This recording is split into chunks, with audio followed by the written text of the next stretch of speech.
Good afternoon, and welcome to our webinar, DEI Strategies for This Moment in Higher Education. My name is Jennifer Davidson, and I'll be moderating today's webinar. If you have any technical difficulties or have questions during the session, please let us know by typing into the chat box into the webinar control panel. If you can go ahead and move forward in the slide, please. A number of you are aware of Everfi and what we do, but to provide a quick overview in case this is your first time connecting with us, Everfi is a social impact technology company that takes on the biggest social challenges facing K-12 schools, higher education, and corporations. Our campus prevention network consists of 1,200 colleges, universities, and fraternities, sororities, reaching over 5 million students, faculty, and staff through online asynchronous training on topics such as substance misuse prevention, sexual assault and harassment prevention, diversity, equity, inclusion, and mental well-being. We're also having these conversations in 25,000 K-12 schools before students arrive on your campus. And through partnerships with nearly 1,500 corporations, we're continuing these conversations with your students as they embark upon their careers. If you can go ahead and move forward in the slide, please. A central strategy to our rigorous curriculum development approach includes engaging both internal and external subject matter experts. And I'm pleased today that we'll have a chance to hear from both Jessie Bridges and Dr. Taffye Benson Claton. First, I'm pleased to introduce Jessie Renee Bridges, who's the Senior Vice President of Diversity, Equity, and Inclusion at Everfi. Jessie is the lead subject matter expert on DEI internally for Everfi and serves on the executive committee to enhance diversity, equity, inclusion within our own organization. And I'm super excited today to introduce to you, if you don't already know her, Dr. Taffye Benson Claton from Auburn University. She's the inaugural Vice President and Associate Provost for Inclusion and Diversity. She serves as the designated Executive Administrator for coordinating the university's diversity inclusion strategy and is the principal advocate and advisor to the president, provost, and senior university leadership on issues of diversity and inclusion. And then finally, my name is Jennifer Davidson again, and I'm the senior vice president of partner development at Everfi. I work closely with customers to align our work against institutional strategy and identify desired outcomes through the implementation of our programs and services. In my role, I've had the pleasure of working closely with Dr. Claton and her team at Auburn. After we hear from Jessie and Dr. Claton, I'll be sharing more about our newest faculty and staff diversity, inclusion, and belonging courses, which will soon be made available to the market. We'll then open up the webinar for Q&A. Jessie, over to you. Fantastic. Thanks so much, Jen, for that really kind introduction. And similar to your level of excitement about hosting this conversation with Dr. Claton, I am privileged and honored to be able to shepherd the conversation. And in order to do so, I thought that it was important for us to just cover a few of the trends that we forecasted around the topics of diversity, equity, inclusion, and belonging going into 2021. And certainly it's been an interesting year thus far that was informed by a lot of the trends that we saw from last year. So we'll cover that ground and then we'll move more directly into the conversation with Dr. Claton. So if we can move forward with the slides, there are a few trends, and certainly the forecast called for many more, but we thought we would encapsulate them in a couple of different ways. First, what we saw was that there's a trend moving from diversity and inclusion into diversity, equity, inclusion, and belonging. And this really falls into this kind of evolutionary state of how we've understood, recognized, and really seen diversity, equity, and inclusion as multidimensional, as evolving, as progressive.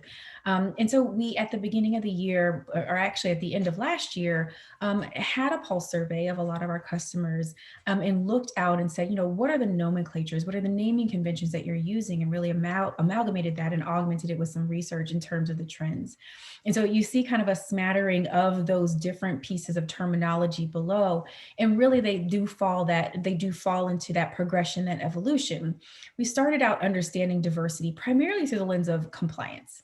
And looking at compositional diversity in higher education institutions.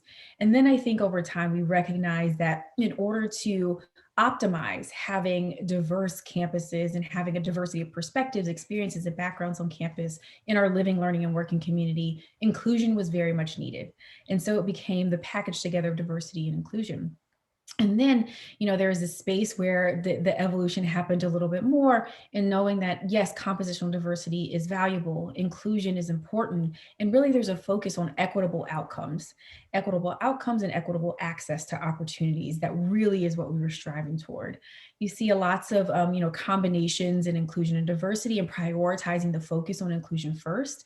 In that fourth bullet point, you'll see really kind of one of the emerging trends around diversity, inclusion, and belonging, and recognizing that compositional diversity, a focus on inclusion, is really driving towards a sense of psychological safety and belonging on campuses. And then we also, again, see some of the emerging terms of really focusing that combination of not just diversity, equity, inclusion, but really striving towards social justice. And so while, again, this feels maybe a little bit like a series of letters strung together in artful ways, it shows and demonstrates this progression of how we understand the goals, the inputs, and the outputs that we're striving toward. The second trend that we saw is moving away and moving towards and expanding the aperture of understanding diversity, equity, inclusion, and belonging as a campus-wide practice. And so we'll have a little bit more of this conversation with Dr. Claton, but historically we've pocketed what we focus on in terms of DEI or DEIB in a couple of different areas on campus. You think about programmatic services, you think about multicultural student affairs, but really what we're seeing is an integration. And I use that term really intentionally, the integration from DEI being a thing that we do to integrally being how we do all things. And as we think about prevention services, as we think about safety and belonging on campus, as we think about culturally responsive campus practices and living, learning, and working communities, it really is that undergirding of DEIB into how we do all things, not as a set aside kind of appendix to the services that we've always provided. And last but certainly not least, and I know Dr. Claton, you have a very specific view on this that I'm excited to hear about, is how training and upskilling, and I would say, very, very specifically skill building around being a part of an inclusive culture and being an ally are critically important now more so than ever. Again, at the end of last year, we took a survey from our current partners and said, what are the top topics that you would need in a learning experience? And you'll see reflected on the right-hand side of this slide of a variety of topics, of issues, of skills that are needed, starting first and foremost with allyship. I think conceptually, a lot of individuals, students, faculty, and staff have taken up the mantle of being an ally. But how to do that, and what is the progression of allyship to being more engaged and being more proactive? That you see allyship, advocacy, being an accomplice, and focusing on abolitionism. All of those are a progression of actions and progression and proactivity. We also saw a heightened interest around the topic of anti-racism and very specifically anti-Blackness that was spurred on by the expansion of the aperture of the social justice movement of 2020. One of the evergreen concepts that we heard, from our audience and from our partners is that there needs to be a continued focus on the impact of bias, not only in how we engage with each other interpersonally, but then also how does that influence our decision making? If you are in a faculty or staff position, how does that influence the decision making in terms of the students that you serve and how you serve those students? In one-to-one interactions between students, how do our biases inform who we will be an ally to, as an example? What we also saw was a distinct need to support managers and those who are in a leadership, a faculty department chair, or have a leadership influence on campus, because we know that bias has a particular influence in a lens. When that comes to decision-making in pivotal policy decisions, protocol decisions, developing processes, how those are audited, we saw a very distinctive and specific need to support those who are in a leadership capacity in layering on and scaffolding the understanding of their both opportunity and responsibility. And another one of the evergreen topics that we saw kind of heightened in terms of its interest and need is around microaggressions. Knowing that these sort of subtle, oftentimes unintentional acts of disrespect and harm are the most prolific that are on college campuses, in working communities, and living and learning communities as well. Is important to be able to address that, but then also not to address it and have an awareness of it. But I think what we heard back from our partners was that the ability to intervene and to know what to do. And yes, awareness around seeing something and saying something, but critically important is, how do I do that? What does that look like? And how do I differentiate the need to call in, to call out, to step up, to step in? And so really that skill building around interacting in a diverse campus setting, and being able to do so inclusively, is a skill and a muscle to be built. Much like we talk about the critical competencies of leadership competencies, or things like, understanding as a computer science major, how to develop JavaScript. The skill and the ability to interact across differences and collaborate productively is a skill and a muscle to be built. And Dr. Clayton, I know that you have a specific view on that as well, and so I'm excited to dig in. But again, this kind of sets the stage, or lays the foundation, if you will, on some of the trends that we saw going into 2021, that are really informing a lot of the progressive practices, the long-term strategies that are building on the responsiveness of 2020 and leaning into a sustainability of 2021. And so, with that stage being set, we also knew that this was a part of a larger strategy, as I said a little bit earlier. And so, where a lot of campuses are having critical conversations and dialogues, this is a framework that we at Everfi use to really understand a cohesive, strategic approach to building a campus that focuses on diversity, equity, inclusion, belonging. At that bottom layer, as you'll see below, is the focus on institutionalization. That is really bedrock, foundational, that there's institutional commitment, that there are adequate resources around this particular issue.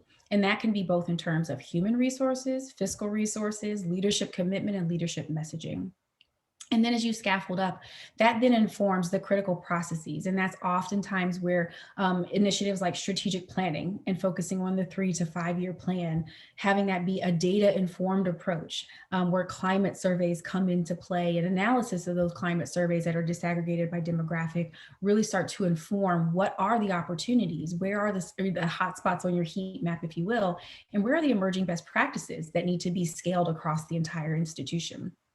And then there's a focus on taking a look at policies and creating accountability around those policies, the review and the monitoring of those practices and those policies, thinking about student conduct as an example, and making sure that there's an audit around that so those policies are equitable in their applicability.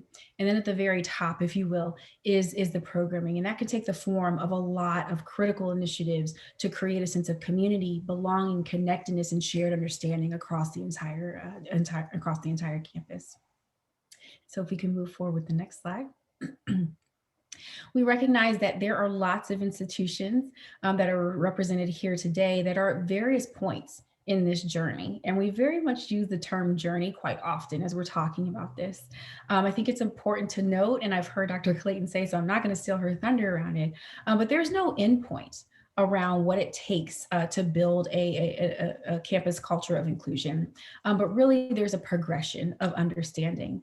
And we see, institutions who are more on the emerging end, who are maybe doing programming inconsistently, or maybe haven't necessarily taken the step to look at the data-informed approach and some of the qualitative and quantitative data that's available to them to understand the pulse and the sentiment on campus. We have those who are more in the intermediate phase, if you will. There have been some longer term initiatives that have been going on, maybe some nation initiatives that are culminating into a longer term strategy to build out and be more comprehensive along that 4-prong framework that you saw a little bit earlier.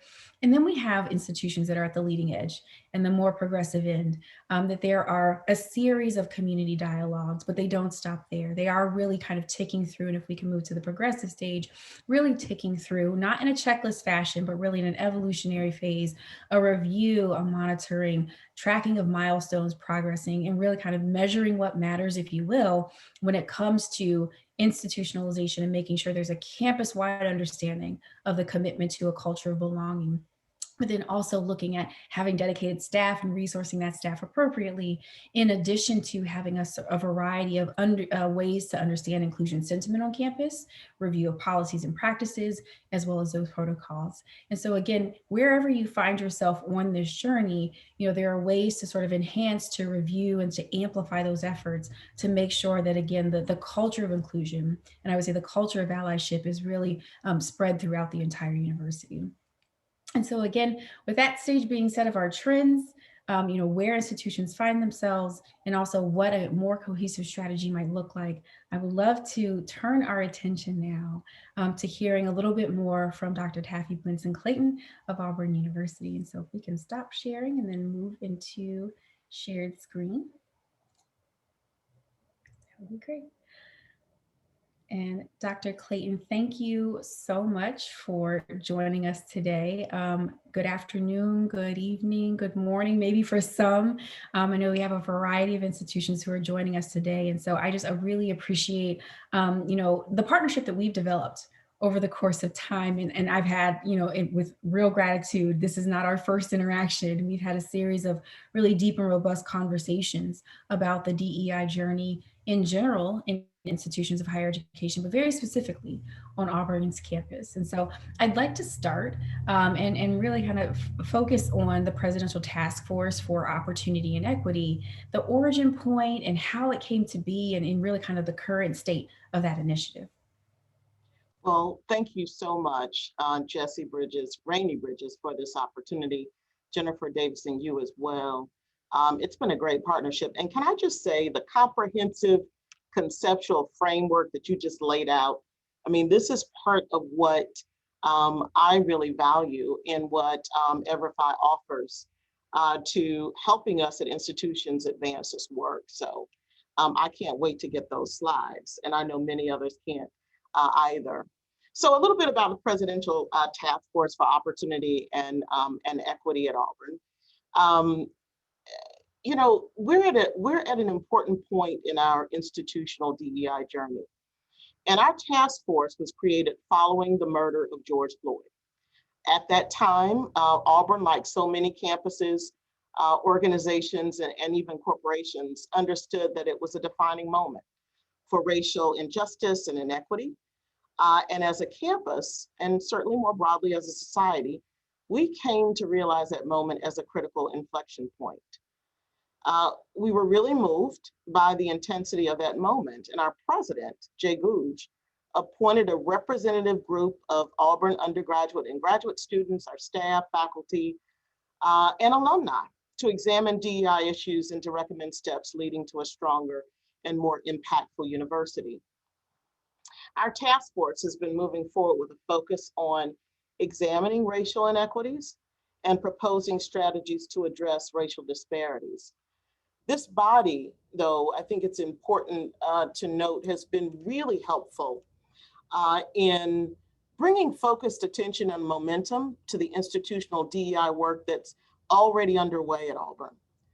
So that broader DEI work is guided by 17 recommendations for action. And I'm going through all of this because I think it speaks to elements of our journey as Auburn University, certainly since I arrived in late December 2016, I say in earnest in January 2017.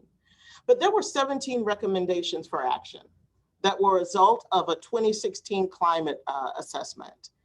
And that has really helped to expand and enrich our work across this campus, as well as a part of the Office of Inclusion and Diversity. Now, what I think is especially collaborative to note is that not only is this work being advanced by a refreshed team of OID professionals, we also have DEI representatives from colleges, schools, and administrative units as a part of a CDO cabinet. We have a 30+ member presidential task force, and we have a board of trustees task force. And it notes, at least for me, and certainly for others as well, that DEI matters are really top of mind for our campus. And we have now a re-energized momentum to really advance these efforts. And certainly Everfi is a part of that. And I know we're going to be talking a little bit more about that in just a minute. Great. The things that you said were so rich that I want to, if we can go back a couple of steps, because where Auburn is and where Auburn has been, I think many institutions find themselves in the thick of that now, if you will. And so, some of the guiding principles that you set out in how you constructed not only not only the task force, but then also the federated and cascaded out approach to an organization-wide strategy, I think is really important for us to underscore. I want to go back for a moment to the stakeholders that you brought together. And you mentioned very distinctive groups: faculty, staff, undergraduate, graduate students, and alumni. What was the decision point around rounding out that figurative, virtual, or physical table, and the importance of each of those stakeholder voices that you brought together? You know, interestingly, one of the initial conversations that I had with Auburn leadership when I arrived was how, in my experience, never did I see DEI work take flight until it was extremely collaborative in nature. And what I saw when President Googe appointed that representative group of Auburn folks to be a part of the task force was just that. Now, I will make a note, Jesse, the alumni component of this was added after the presidential task force was actually appointed. But we were also reflective about the fact that we didn't have alumni representation as part of it. And Auburn has a lot of things that are considered, I like to call it sort of Auburnized approaches. But we define the community here at Auburn, our campus community, of really being inclusive of our alums as well. And for us, our alums have had a really important voice in the DEI journey work as well. So yes, various constituencies across our campus were represented, but you also heard that various groups, right? We understood the importance sort of coming into this DEI work to create infrastructure and to create partnerships and relationships, you know, to really have that, that collaborative spirit that's necessary to drive this work. And so whether it's the CDO cabinet, the DEI liaisons that are in administrative and academic units across our campus, whether it's our Board of Trustees task force, which is also at work looking at matters of diversity, equity, and inclusion, and racial injustice and inequity.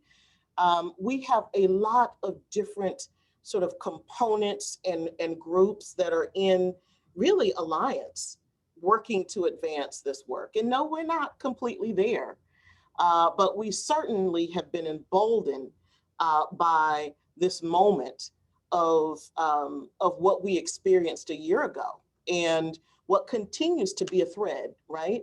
The focused attention on racial injustice and inequity and what that has meant in terms of infrastructure reinforcement, more of a culture of collaboration, much more leaning in and listening to what people are saying. And now we have this incredible opportunity that we've exercised some of, but not fully, this incredible opportunity for action around these aspects. So I'm especially encouraged by that. So am I, as I'm listening to it, the theme of infrastructure, and I'll apply another term in governance, if you will. What I hear as a clear takeaway is that the work of inclusion and diversity and equity don't sit on your shoulders or your office's shoulders alone. This is really, kind of interwoven into the various areas of the university experience. It is, and it's what makes it more strategic. We're really approaching this from a mission-driven, right, strategic priority aligned process. And that means, as you said, right, integrated, embedded. How do we do that effectively? And then how do we assess how well we're doing it effectively is important as well. And I think in some of the conversations and dialogues that you and I have had about this, you really make one of the strongest cases I've heard in terms of, why training and educational experiences in this work is so critically important for everyone on the college campus. Can you talk about that a little bit more? Sure, we can talk about it, whether it's relative to our students. When we think about really the educational benefits of diversity, it really involves the opportunity for interpersonal engagement. And it requires that students have the opportunity to learn about the other, people who are different from themselves. That's part of what it means to be on an academic campus. What we find also generationally is that students are expecting that leaders actually have competencies around DEI as well, right? Students want to develop their own competencies. They want to interface and interact with students and faculty and others in ways that build those competencies. And they expect that leaders are also able to operate out of an understanding around what diversity, equity, inclusion, cultural competence, not to mention allyship and all these other areas that you got into in earlier, what that means. And so it is central, I believe, to the academic experience for students. It is no longer optional, but it's really integral for campus leaders. And it should be a focused point of our efforts on campus. The last thing I'll say is it's foundational as well.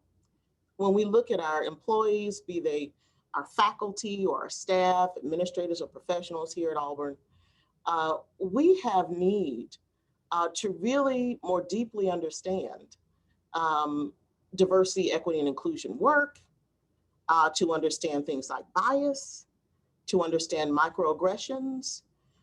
We know that when we understand these kinds of things and when we have a heightened awareness around them, and then when we can apply learning, that we get great outcomes, right? For students, those outcomes are academic, they're team-based. For employees, they are productivity oriented. There's so many things that we're finding in the research that really speak to what the benefits of training are. For an institution that's really seeking to approach this work in more strategic ways, it's vital if we are to reach those things that are very common DEI goals, right? Not only representation, right? To get more diversity, institutions are finding that they have to demonstrate competencies with respect to being able to manage and engage and catalyze the diversity that's already present on their campuses.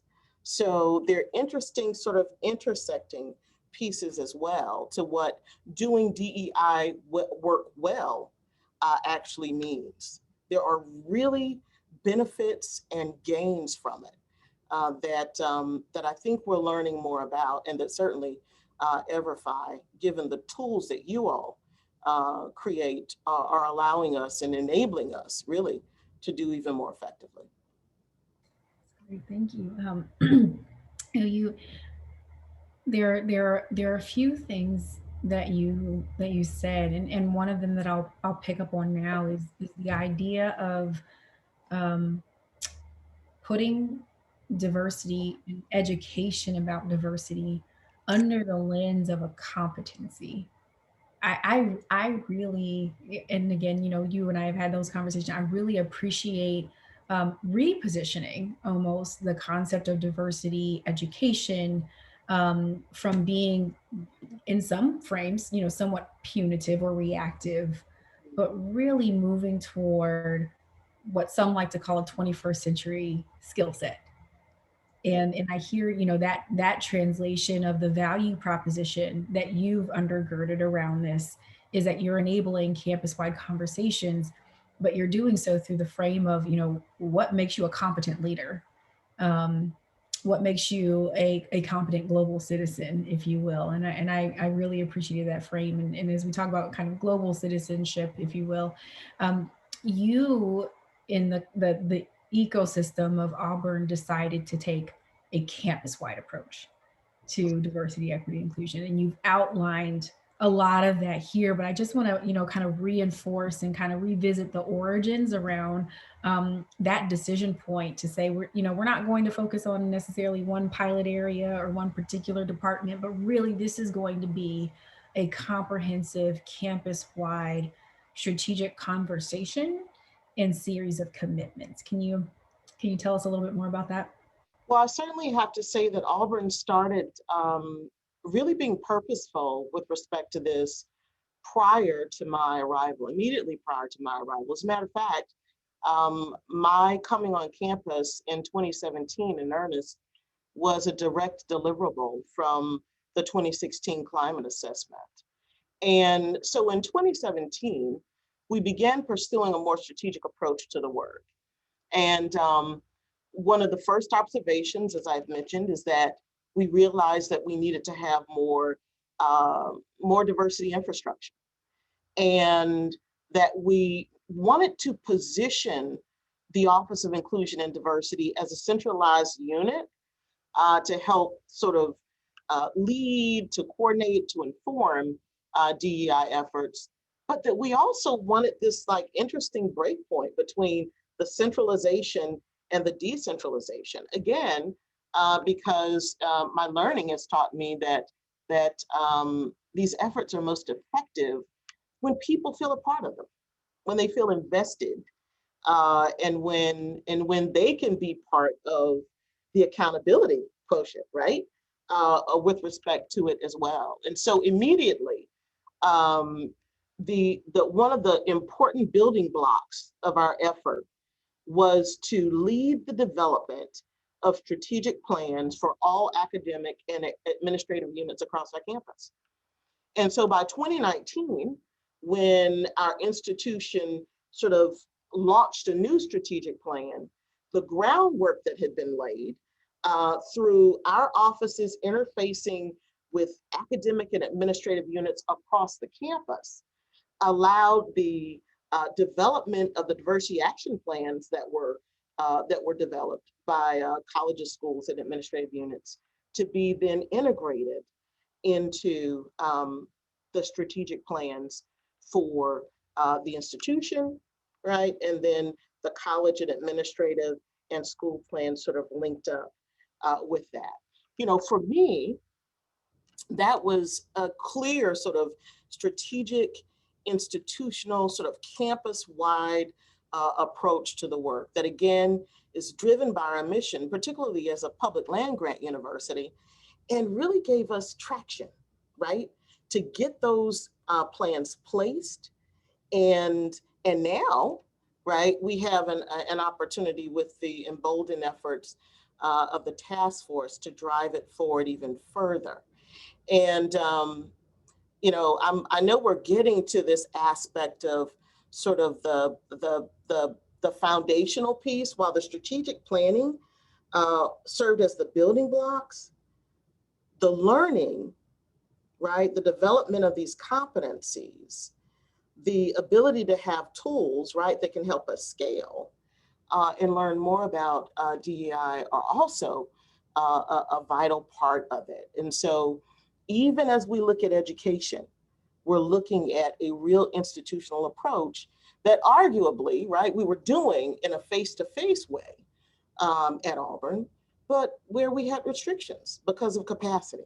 Now the scaling that we can utilize through Everfi is going to be a real asset for us. So we're endeavoring, we're on the journey. We are not there, but I tell you, we are on the path. And we have seen some important things begin to gain traction on our campus, and more people, probably importantly, particularly, I'll own it, importantly for me, many more people leaning into, having agency around, and being part of the process. And I think that makes a difference. Yeah, and talk to us a little bit about that point about galvanizing every constituent on campus. You're making progress. You're seeing some early and emerging themes around progress. What are you hearing back from your community related to some of the initiatives in the progress that's been made thus far? You know, we're hearing from some members of our community that they sense that something different is happening. And I think the difference that they sense is positive.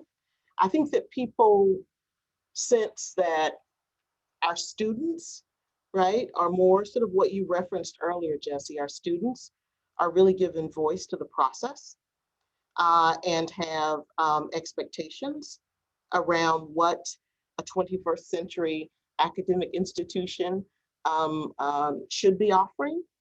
I think we're hearing from our alums who really desire for the promise of higher education and access and opportunity to really be delivered for all students. And I think we're hearing from senior leaders who have availed themselves to be involved in this work.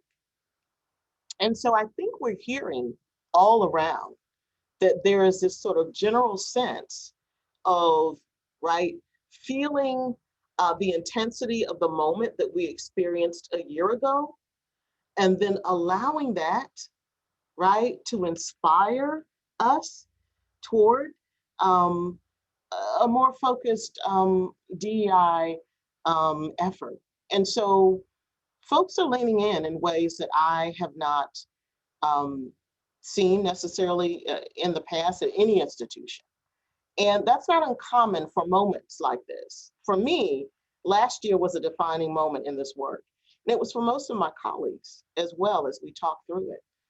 I'm just inspired by many more people being engaged and involved, having agency, having voice, and being involved in this process of really making a difference. And so what we're hearing, when you have folks involved in that way, then there's also great expectation.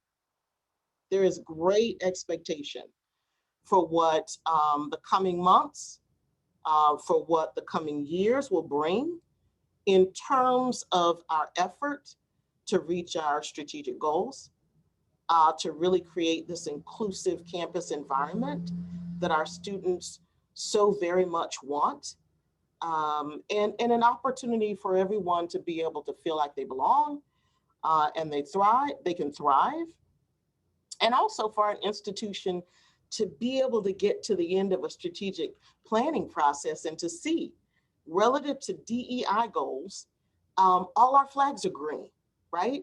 That we have made progress, that we've been able to measure progress, that people feel, right, with every fiber of their being, that we're actually sort of walking this out in ways that truly make a difference. And are we there yet? No, not quite yet. Are we becoming? Yes. Are we better enabled? Yes. Are there folks at senior and all levels throughout this institution who are focused in?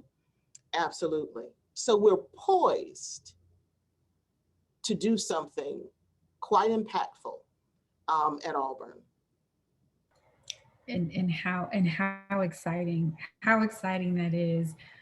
I know that I could sit and just ask you questions all day long. I also know that there are lots of participants who are here with us today who have also, taken the opportunity to want to hear more of your insights through their questions. And so I think I'm going to ask you one more question before we move into just a preview of the course that you've had input into helping build, which I am so excited about. So my last question for you before we turn it over to Jen and then create some time for live question and answer, is around this idea of sustainability. What I hear cutting through is infrastructure, governance, having everyone feel enabled and empowered, and making a sustainable change and progress toward change.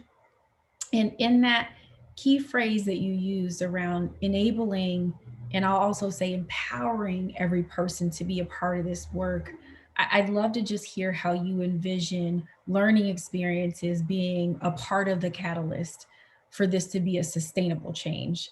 on Auburn's campus? Oh, it's vital. I do think that the education piece is the foundational building block to this. You know, in order for people to have really authentic, informed DEI conversations, they first have to be knowledgeable, right? So often we struggle in the ability to communicate with a common language, right? Or being able to understand key concepts. So when I say ally, you know what I mean.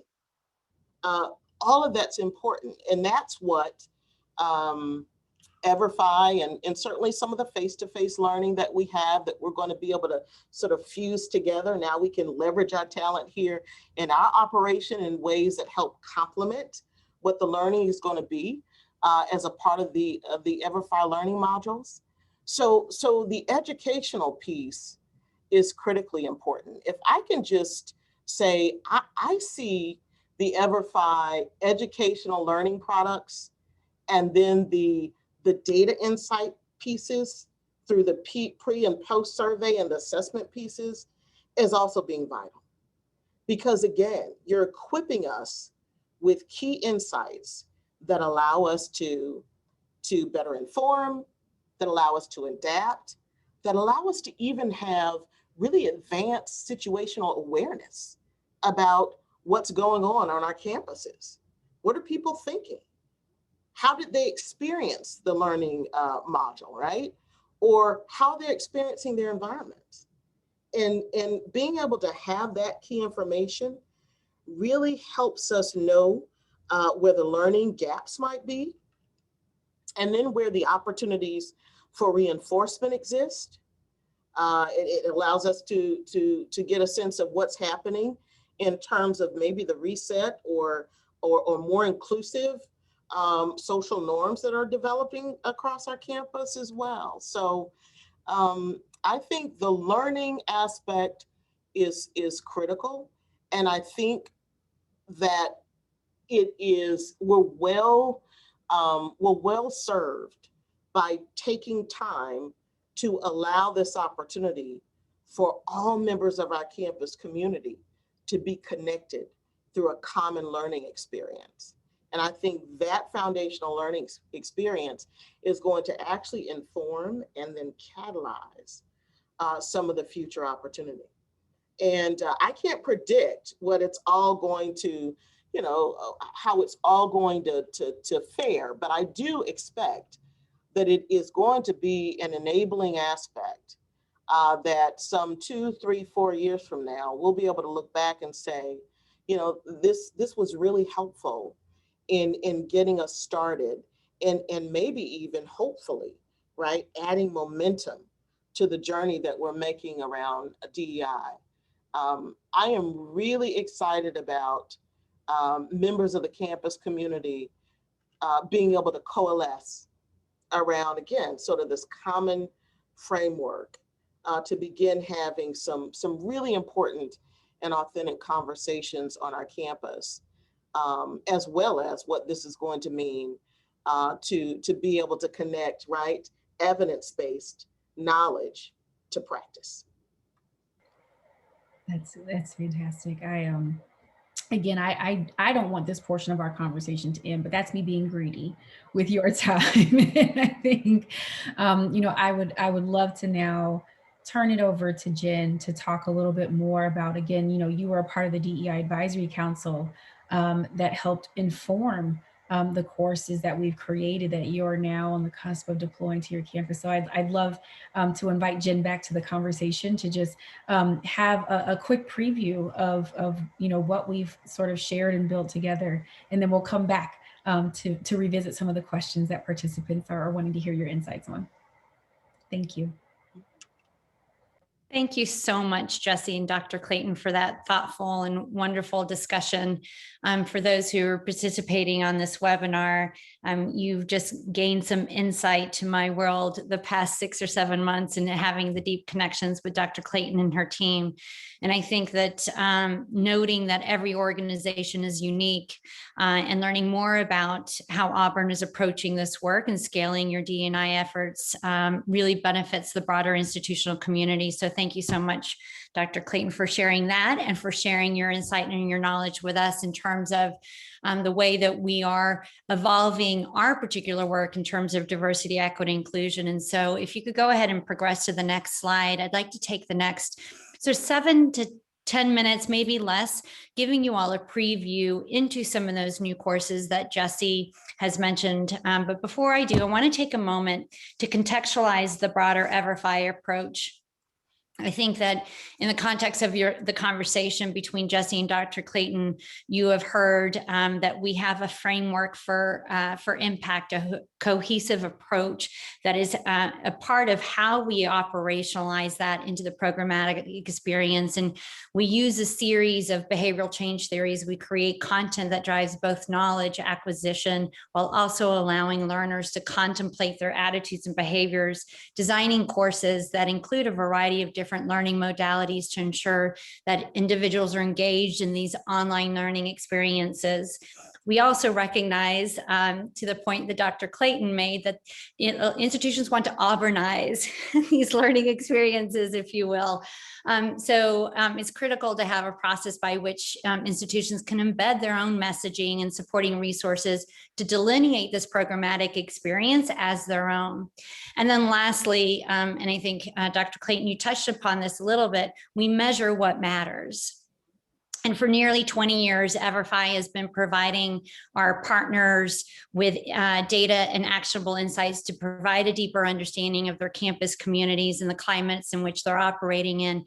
This in turn helps inform strategy, process, other programming that ultimately demonstrates the ROI of not only our work, but ultimately the work of diversity, equity, inclusion on campuses. And so with that, I'm really excited to share a high-level overview of our newest course suites.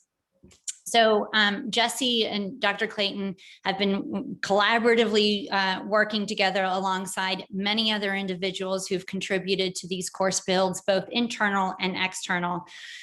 Within a very short period of time, we're launching 3 new courses, one for students, one for all employees, and a course specifically dedicated to leaders, really encapsulating the conversation that Jessie and Dr. Claton have just shared with us.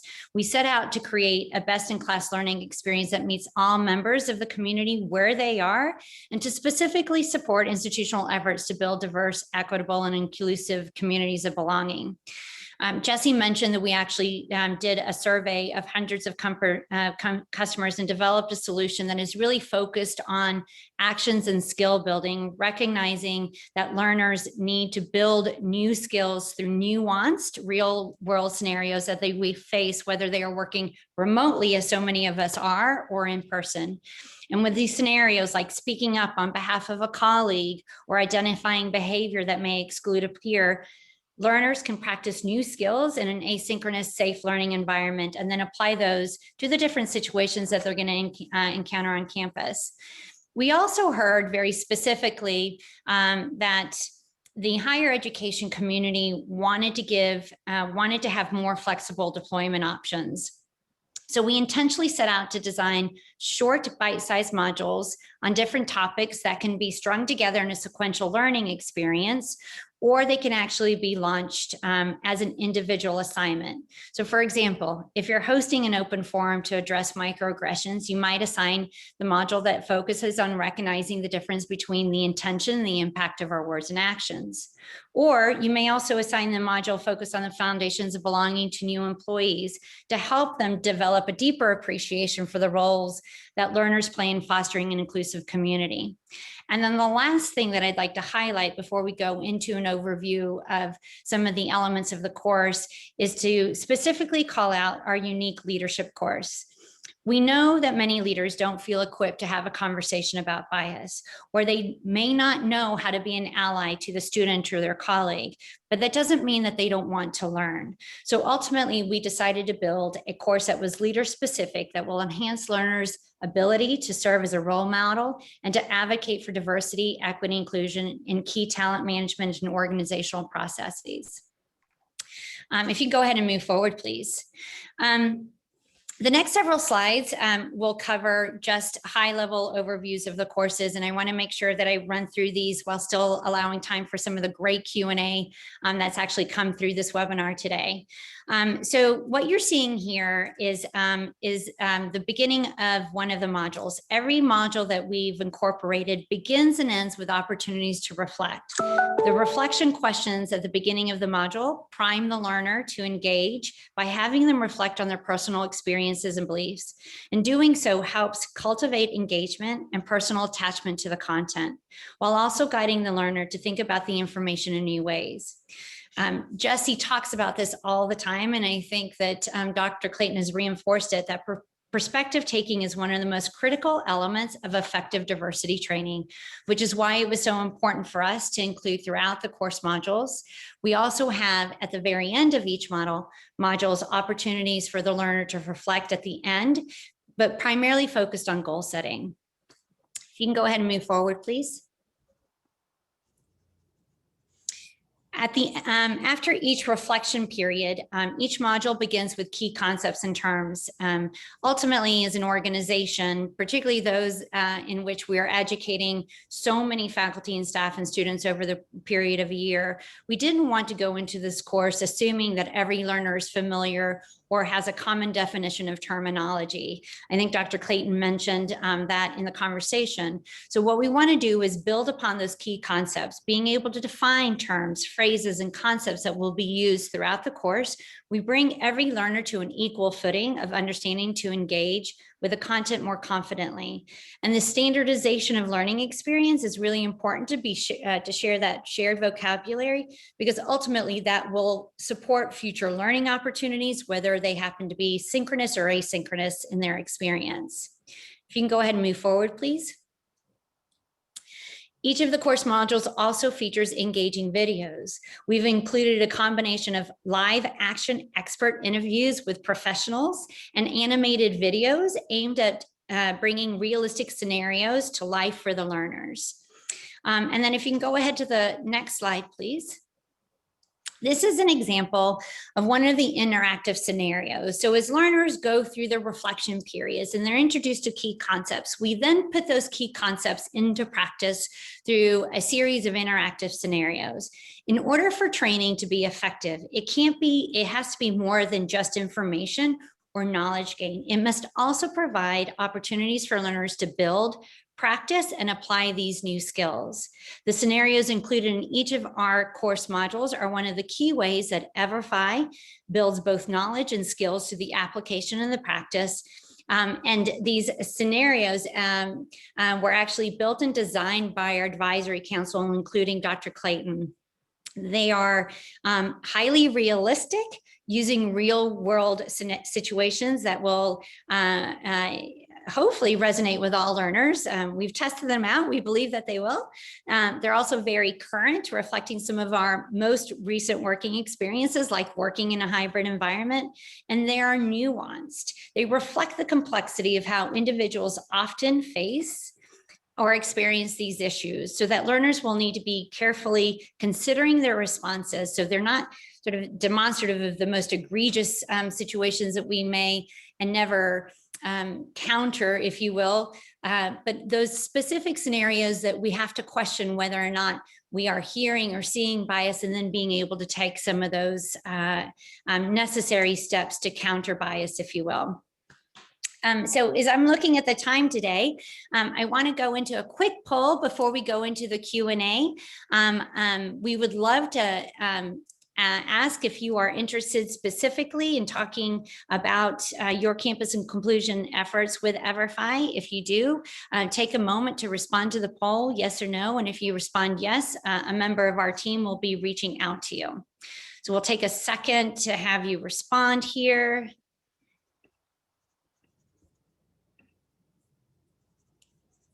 And then I think that we can go into the Q&A portion of our call today. So give me just a moment. I'm going to pull some of these questions up. And Dr. Claton, I think we are going to start with you.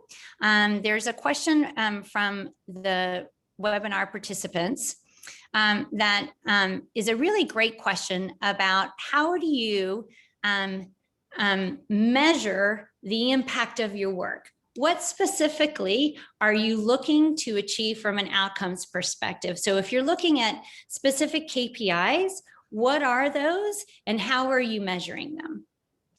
So interesting. We really approach this work from a continuous improvement model, and our strategic action plans, the diversity action plans, have as a part of their components sort of focus areas on, as you might imagine, sort of the general areas: composition, climate, right? Also curriculum, and in most cases, engagement as well. And we provide sort of the consultative and advisory services that allow for colleges, schools, and administrative units to sort of build out those plans.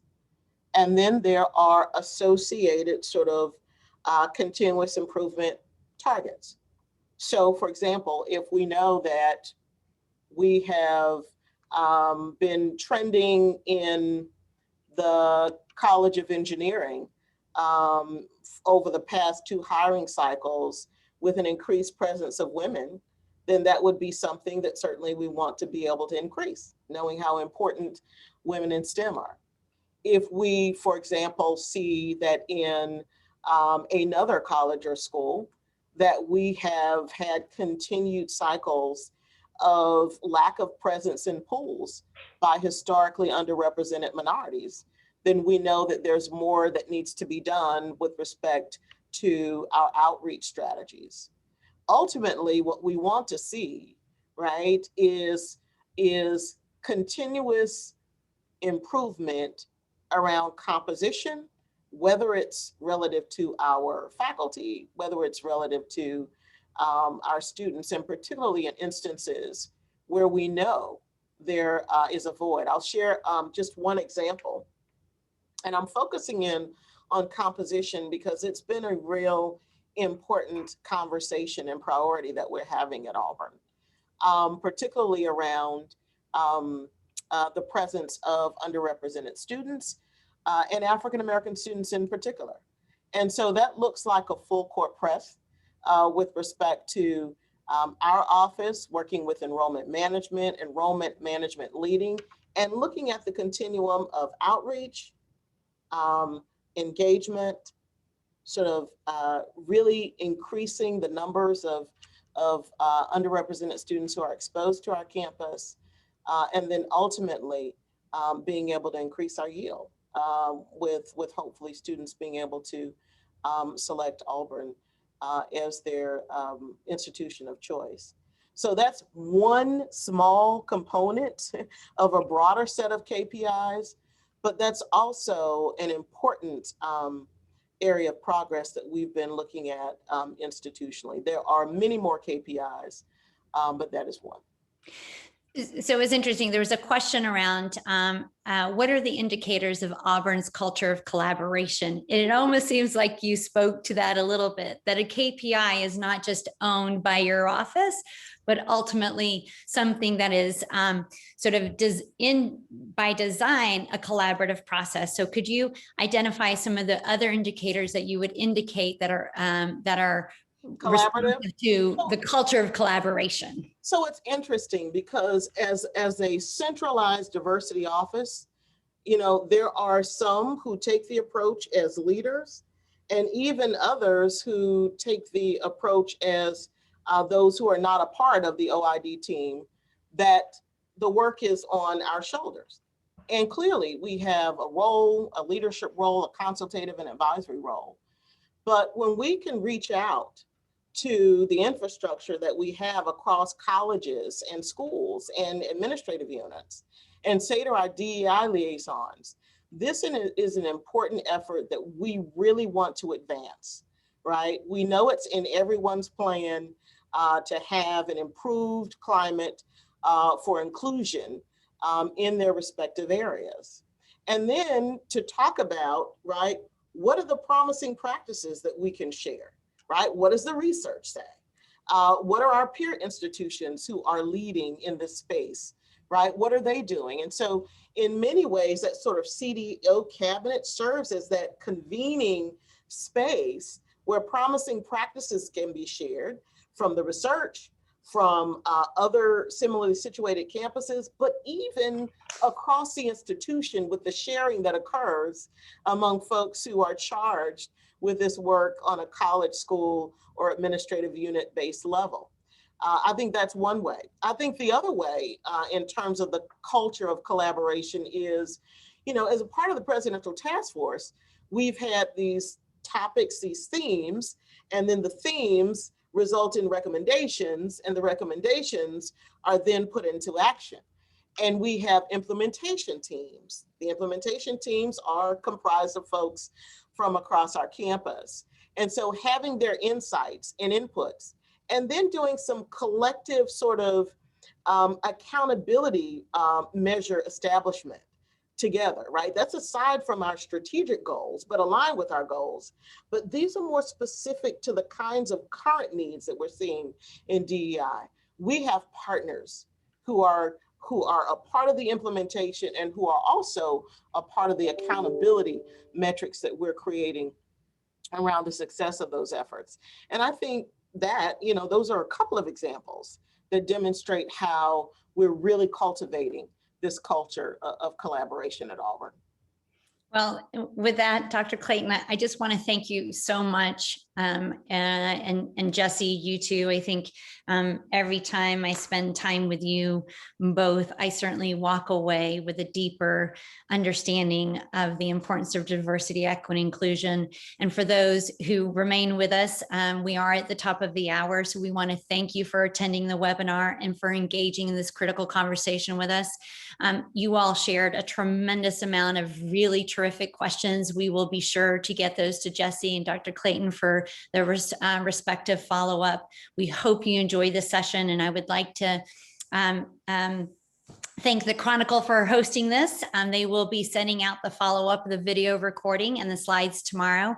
Thank you again for joining us, and we look forward to having you attend future Everfi webinars. Thanks again.